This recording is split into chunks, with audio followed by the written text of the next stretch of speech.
Good morning, ladies and gentlemen.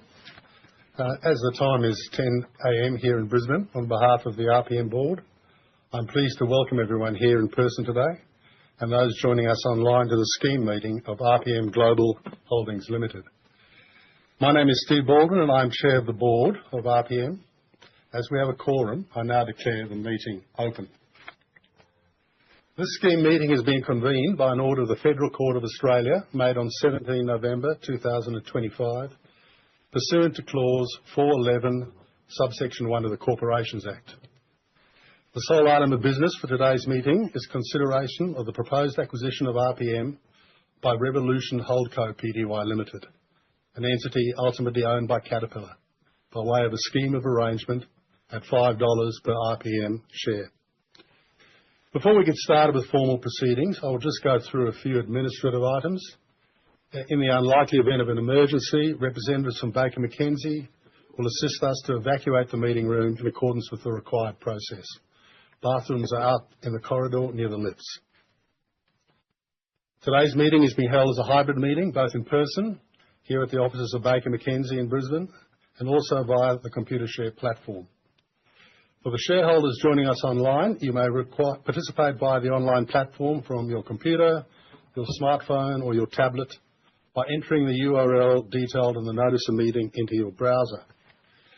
This online platform allows you to view the meeting presentation, to vote and to ask questions in real time. For the shareholders joining us online, to ask a question, please select the Q&A icon, select the topic your question relates to, and type your question into the chat box at the bottom of the screen and then press send. Questions can be submitted at any time. However, please note that while you can submit questions from now on, I will not address them until the appropriate time in the meeting. Please also note that your questions may be moderated, or if we receive multiple questions on one topic, amalgamated together. Shareholders online can ask an audio question by following the instruction below the webcast window. A reminder on how to vote will be displayed in the presentation when we reach the formal business part of this meeting. For shareholders joining us in person today, we will welcome any questions you have in relation to the scheme. Your participation is valued. By keeping questions respectful and relevant, we ensure that everyone has the chance to be heard and that the meeting runs smoothly. When asking a question, we would respectfully request that you please stand if you're able, or alternatively raise your hand. Begin by stating your name and whether you're attending as a shareholder or as a proxy. And please keep your question clear and concise, focusing on the scheme resolution at hand. Once you've asked your question, one of the RPM team will respond to it. For those administrative matters addressed, I want to formally welcome you to the RPM scheme meeting, which has been called under the notice of meeting issued on 17 November 2025, and I propose that the notice of meeting be taken as read. Here with me today are my fellow directors, consisting of Chief Executive Officer and Managing Director Richard Matthews. Good morning. RPM Non-Executive Director Paul Scurrah. Good morning. RPM Non-Executive Director Angeline Jenkins. Good morning all. And RPM Non-Executive Director Ross Walker. Good morning, everyone. A number of the RPM management team in attendance today, including key management personnel James O'Neill, RPM's Group General Counsel and Company Secretary, and Michael Koshinowski, RPM's Chief Financial Officer. Morning. Good morning. With those introductions completed, I will now proceed with the formal part of the meeting. Voting today will be conducted by way of a poll on the sole item of business. For shareholders joining us in person, as voting at this meeting will be conducted by way of a poll, each member, present in person or by proxy, has one vote for every share held. Eligible shareholders and proxy holders have been issued with a blue voting card. If you have not received a voting card, please see a member of the Computershare team now. On your voting card, you will see the resolution listed. Please mark your choice clearly by either ticking for, against or abstain. Please ensure you print your name where indicated on the voting card. A member of the Computershare team will circulate a ballot box at the relevant time in the meeting, and the returning officer will tabulate the votes once the poll is closed. The results will then be announced to the ASX as soon as practical after the conclusion of this meeting. For those shareholders joining us online, if you're eligible to vote at this meeting, a new voting icon will appear. Selecting this icon will bring up a list of resolutions and present you with voting options. To cast your vote, simply select one of the options. A tick will appear to confirm receipt of your vote. You do, however, have the ability to change your vote up until the time I declare voting closed. The voting icon will soon appear. Please submit your votes at any time.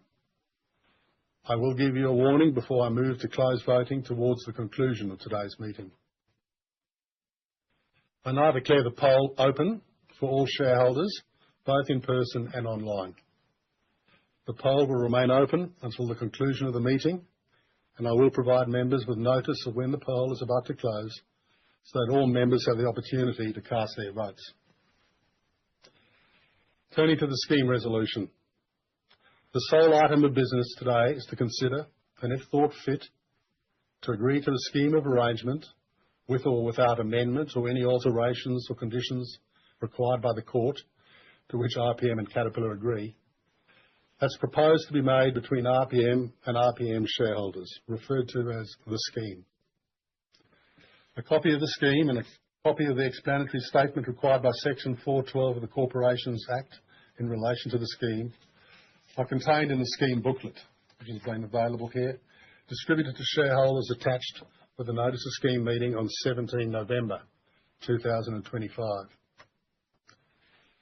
Shareholders have been asked to consider, and if thought fit, pass the following resolution, which is set out in the notice of meeting.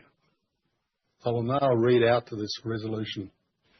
That, pursuant to, in accordance with the provisions of Section 411 of the Corporations Act, the scheme of arrangement proposed between RPMGlobal Holdings Limited and the holders of its ordinary shares, other than an excluded shareholder, as contained in and more particularly described in the scheme booklet, of which the notice convening this scheme meeting forms part, is agreed to, with or without amendment, or any alterations or conditions as approved by the Federal Court of Australia, to which RPMGlobal Holdings Limited and Caterpillar Inc. agree. Proxies that have been submitted before the meeting are being shown on the slide now. All open proxies given to the chairman will be voted by me in favour of the scheme.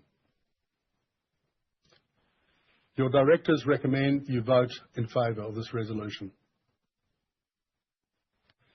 As there has been no superior proposal and the independent expert has continued to conclude that the scheme is in the best interest of RPM shareholders, all RPM directors unanimously recommend that you vote in favour of the scheme, and all available proxies will be voted in favour of this resolution. Subject to those same qualifications, each of the RPM directors intends to vote all RPM shares which they own or control in favour of the scheme. Further information regarding the RPM directors' recommendation included in the interest of RPM directors are set out in sections 1.3 and 9.1 of the scheme booklet.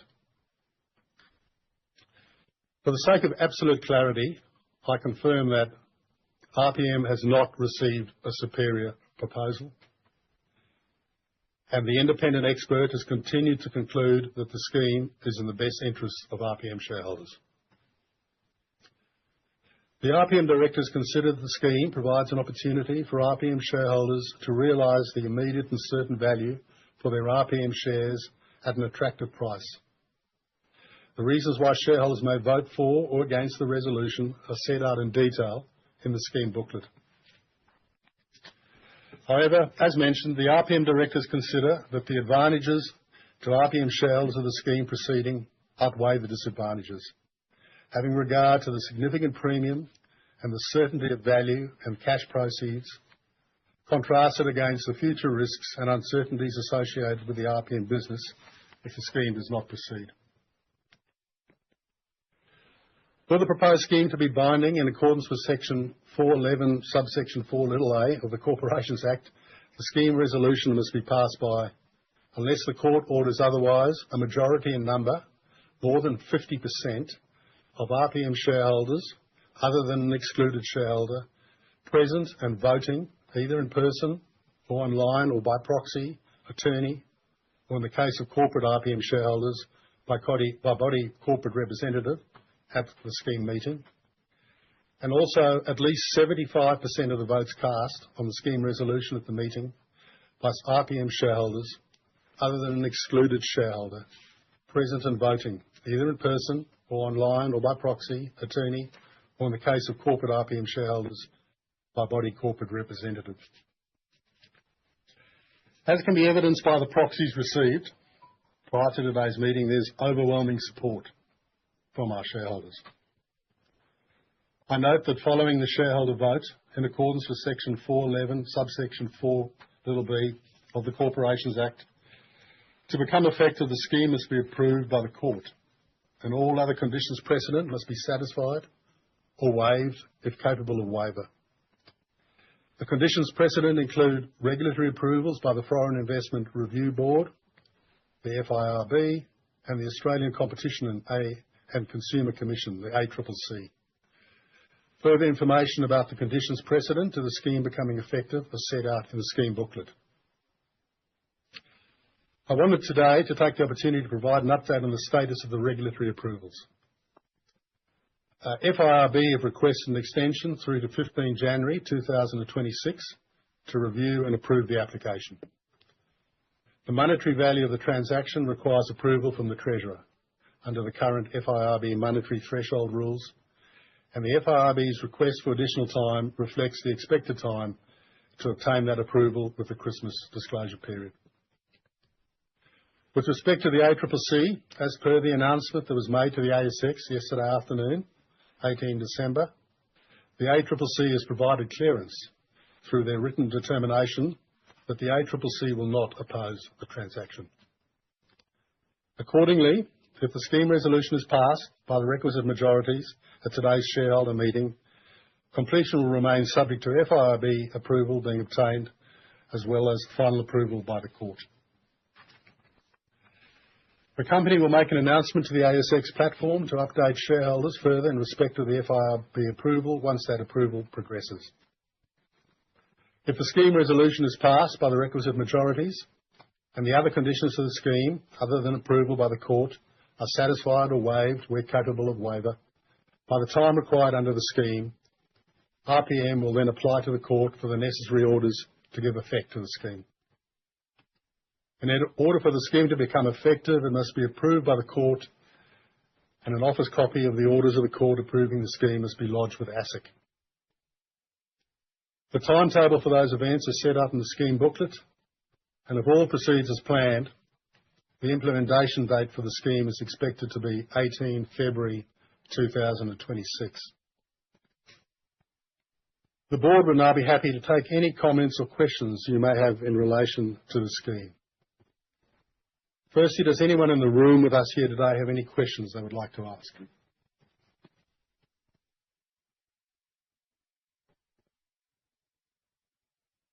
James, are there any questions online that you've received relating to the scheme?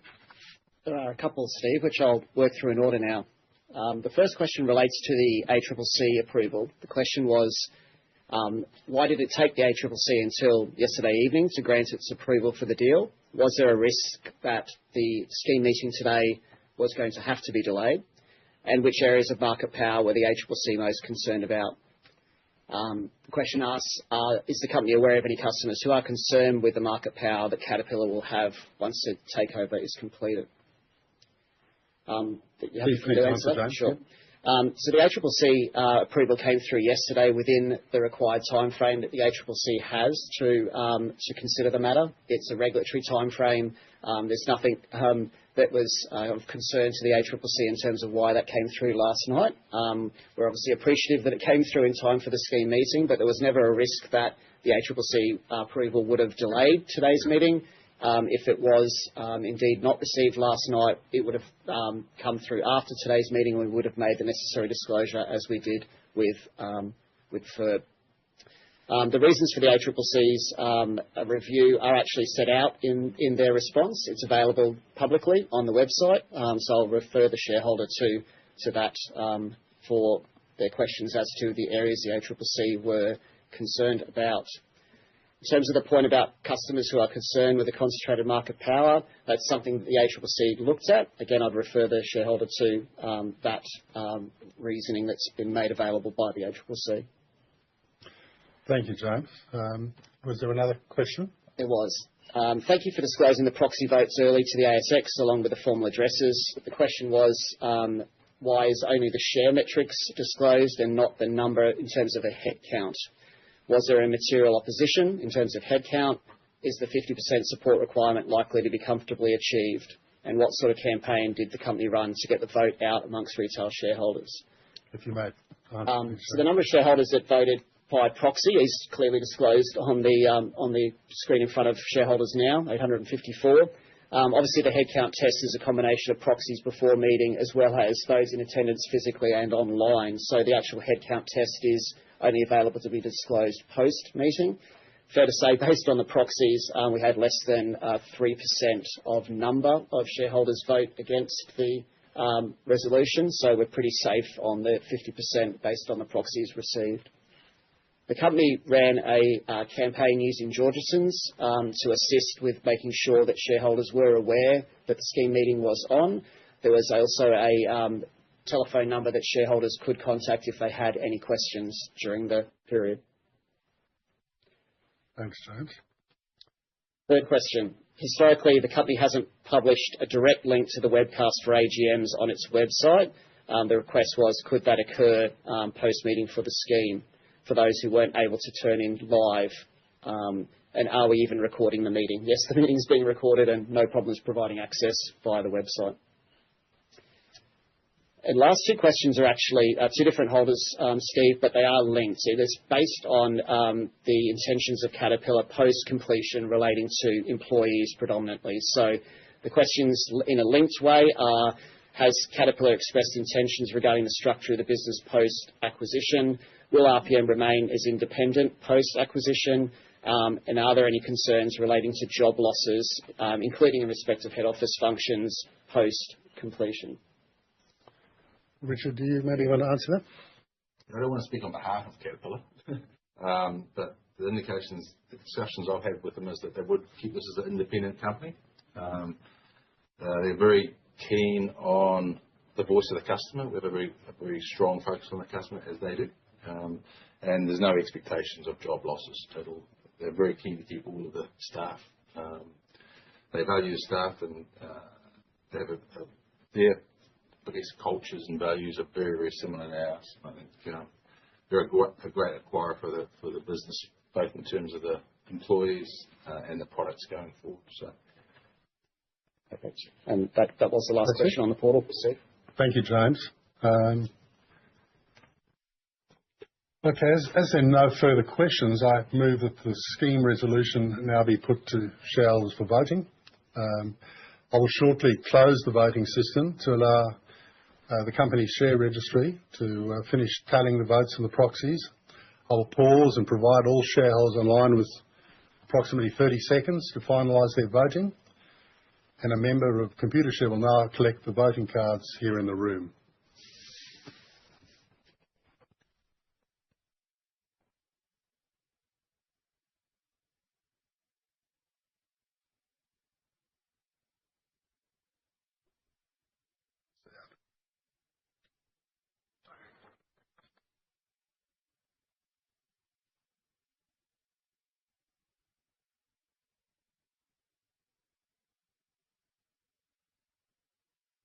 Thank you. I think 30 seconds has passed and the Computershare representative has collected all the voting cards here in the room.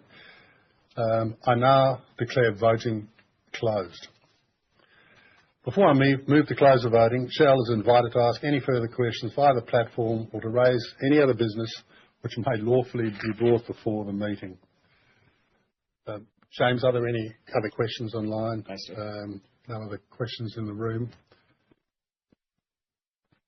Okay, well, there being no further questions, I confirm that concludes our discussion on the scheme resolution. The final confirmation of the results of all votes at today's meeting, together with the proxies already received, will be released to the stock exchange later today. After being audited by RPM Share Register, representatives at Computershare.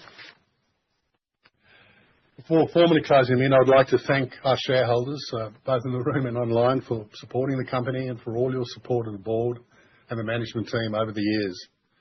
Thank you all for your attendance and your interest. There being no further business, I now declare the scheme meeting closed, subject to finalisation of the poll. Thank you.